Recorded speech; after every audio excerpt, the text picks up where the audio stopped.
জবের মধ্যে মুমিনের জবের ভেতরে ইহসানের পরশ থাকা চাই।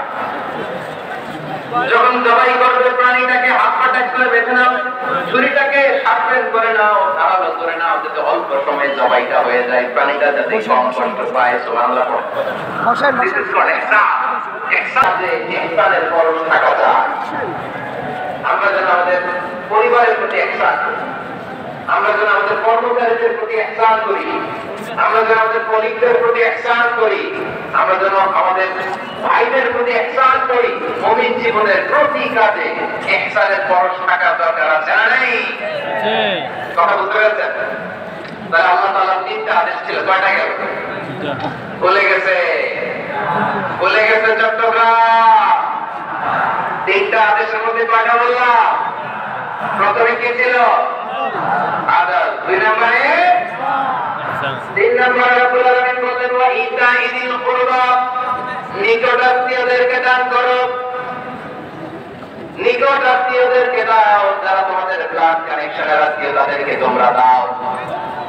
এখানে জেনারেলি বললেন দাও, কি দিব সেটা তিনি এখানে বলেন নাই, সেটা তিনি সূরাতুল ইসরার মধ্যে বলেছেন। আল্লাহ বলেন ওয়া আতিযাল কুরবা হাক্কা, নিকট আত্মীয়দেরকে তাদের অধিকার, তাদের প্রাপ্য তোমরা বুঝিয়ে দাও।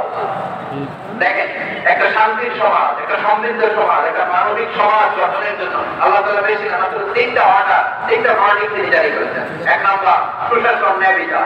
দুই নাম্বার ইহসান। তিন নাম্বার নিকট আত্মীয়, যারা কাছে, তোমার ভেরি ক্লোজ রিলেশনশিপ আছে, তাদেরকে দাও। দাও, দিলে বাড়িয়ে দেয় কে? অনেকে দিতে চায় না, বিফলতা করে। দিলে বাড়ায় দেয় কে? মদিনার মধ্যে সবচাইতে গরীব সাহাবী ছিল বেলাল রাদিয়াল্লাহু তাআলা আনহু।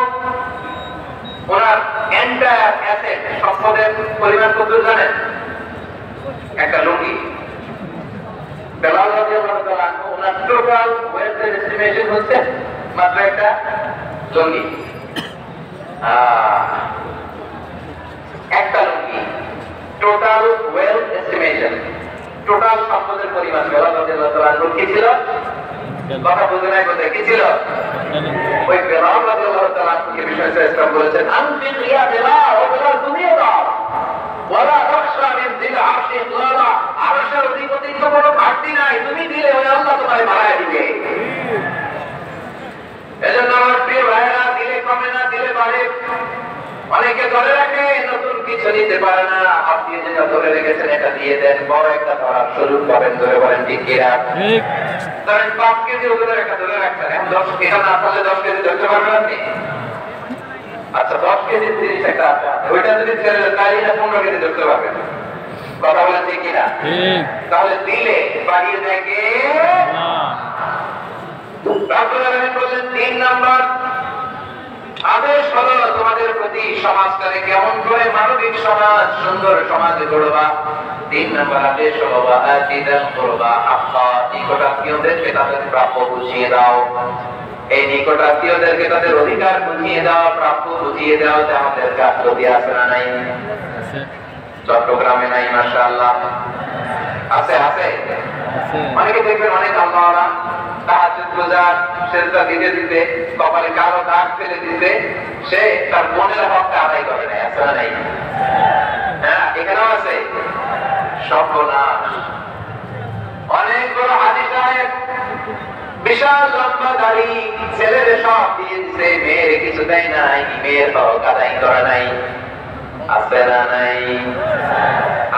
এই হাজী সাহেবেরা, এই আল্লাহওয়ালাকে আমাদের মাঝে আটকে যাবে।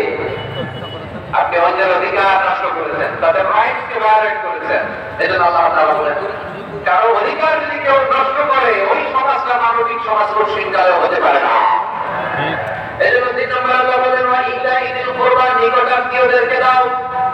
কি দিবা? তাদের অধিকার দিয়ে দাও, বোনের অধিকার বুঝিয়ে দাও, মেয়ের অধিকার বুঝিয়ে দাও, কুকুর অধিকার বুঝিয়ে দাও। দেখবেন অনেক মায়েরা ছেলের পাতে মুরগির রান দেয়, মেয়ের পাতে দেয় মুরগির ঠ্যাং।